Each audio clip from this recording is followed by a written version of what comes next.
Welcome back to 3 star electronics. இன்றைக்கி நம்ம பார்க்க போகிறது Sony LED TV model number KLV32R412B. இது ஓப்பன் பண்ணி வச்சுருக்கேன்.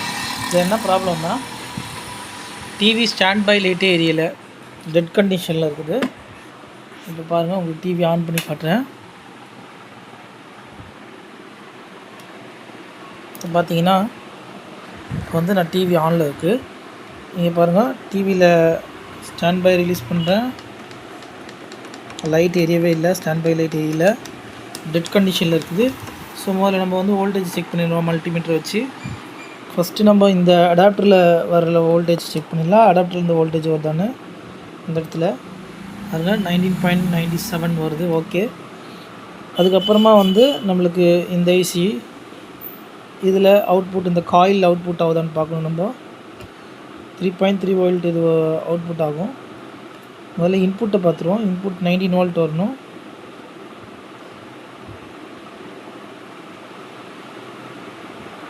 பாருங்க, இன்புட் இந்த ஐசிக்கு 19 வோல்ட் வருது. அதே மாதிரி அவுட்புட் இந்த பக்கம் வரும், காயிலுக்கு இந்த பக்கம் வருது 3.3 வோல்ட்டு. ஓகே, அது நல்லா இருக்குது. அதுக்கப்புறம் பார்த்திங்கன்னா இந்த ஒரு ஐசி இருக்குது. இந்த ஐசி வந்து 1.5 வோல்ட் அவுட்புட் கொடுக்கும் இந்த ப்ராசஸருக்கு. இது நம்ம செக் பண்ணிடலாம். இதில் வந்து இது வந்து 3.3 வோல்ட் வந்து இன்புட் ஆகும் இந்த ஐசிக்கு. 3.3 வோல்ட்டு இந்த ஐசிக்கு இன்புட் ஆகி அது வந்து 1.5 மாறும். இப்போ நம்ம இதில் அவுட்புட்டை பார்ப்போம். 1.5 வோல்ட் பக்காவாக வருது. நெக்ஸ்ட்டு இந்த ஐசியை பார்க்கலாம். இந்த ஐசி வந்து நம்மளுக்கு இதில் வந்து இன்புட்டு 19 வோல்ட் இன்புட் ஆகும். இதுவும் கோர் வோல்டேஜ். இது 19 வோல்ட் இன்புட் ஆகுது இந்த ஐசிக்குள்ளார. அதுக்கப்புறமா நம்மளுக்கு அவுட்புட் வந்து 1.2 வோல்ட் வரணும். 1.2 வோல்ட் கரெக்டாக வருது. நெக்ஸ்ட்டு வந்து 5.5 வோல்ட்டு. இது வந்து இன்புட் 19 வோல்ட்டு, அவுட்புட் வந்து 5 வோல்ட்டாக வரும். இதில் நம்ம பார்த்துருவோம். 19 வோல்ட் இன்புட் ஆகுது, அவுட்புட் வந்து 5 வோல்ட் அவுட்புட் ஆகுது. இப்போ வந்து நம்மளுக்கு வோல்டேஜ் எல்லாமே கரெக்டாக வருது. அதனால் நம்மளுக்கு இங்கே ஸ்டாண்ட் பை லைட் எரியலை. வோல்டேஜ் எல்லாமே கரெக்டாக வர்றதுனால நம்ம இந்த ப்ராசஸ் தான் போயிருக்குன்னு சொல்லி சில பேர் வந்து மாற்றிடுவாங்க, போர்டியாக மாற்றிடுவாங்க. ஸோ அதுக்கு முன்னாடி நம்மளுக்கு அதுக்கு முன்னாடி ஒரு ரெசிஸ்டன்ஸ் வரும் இங்கே. அதாவது ப்ராசஸ்க்கு பாருங்கள், ஜூம் பண்ணி காமிக்கிறோம் உங்களுக்கு.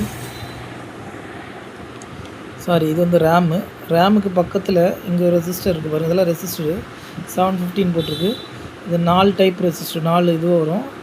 இதோ வந்து கண்டினியூட்டி நம்ம செக் பண்ணிடணும் இதை. அப்புறம் அதே மாதிரி இதையும் கண்டினியூட்டி செக் பண்ணணும். அதாவது 715 போட்டிருக்கோம். அது வந்து 750னா 75 ஓம்ஸ் அந்த மாதிரி வரும். ஸோ இதை வந்து நீங்கள் இதெல்லாம் கண்டினியூட்டி ஆகுதா, அந்த 4யுமே கண்டினியூட்டி ஆகுதான்னு பார்க்கணும். அதே மாதிரி இந்த சைட்லேயும் அதே மாதிரி ரேமுக்கு இந்த பக்கம் இருக்குது பாருங்கள். இந்த ரெண்டுமே ரேமில் வந்து கனெக்ஷன் ஆகிருக்கும் அந்த ரெசிஸ்டன்ஸு. இதுலேயும் அதே மாதிரி 4, இதுலேயும் 4, அப்படி 8. இதையும் நீங்கள் செக் பண்ணிடணும். இது ரெண்டையும் செக் பண்ணி இதுவும் கரெக்டாக இருக்குனாக்கா, இது கரெக்டாக இருக்குனாக்கா நீங்கள் நெக்ஸ்ட்டு வந்து இந்த ப்ராசஸ் இருக்கு இல்லையா, அதுக்கிட்ட வர ரெசிஸ்டர் இதுதான் மேக்ஸிமம் போகும்.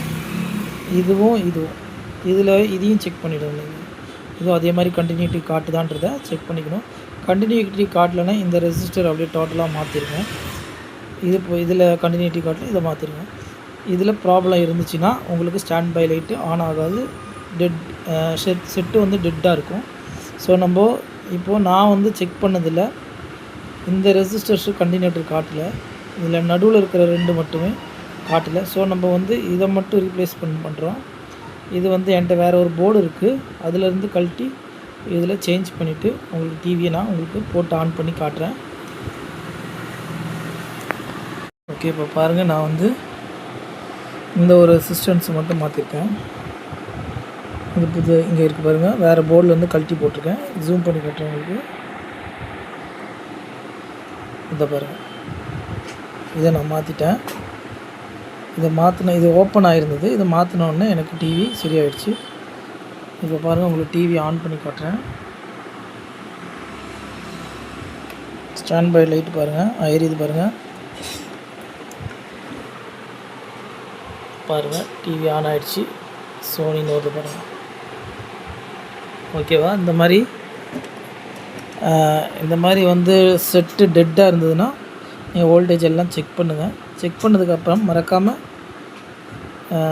இந்த ரேம் பக்கத்தில் இருக்கிற ரெசிஸ்டன்ஸை செக் பண்ணுங்கள். இந்த ரெண்டையுமே அது லிங்க் ஆகிருக்கும். அதோட இங்கே இருக்கிற 2 ரேமையும் 2 ரெசிஸ்டரையும் செக் பண்ணுங்கள்.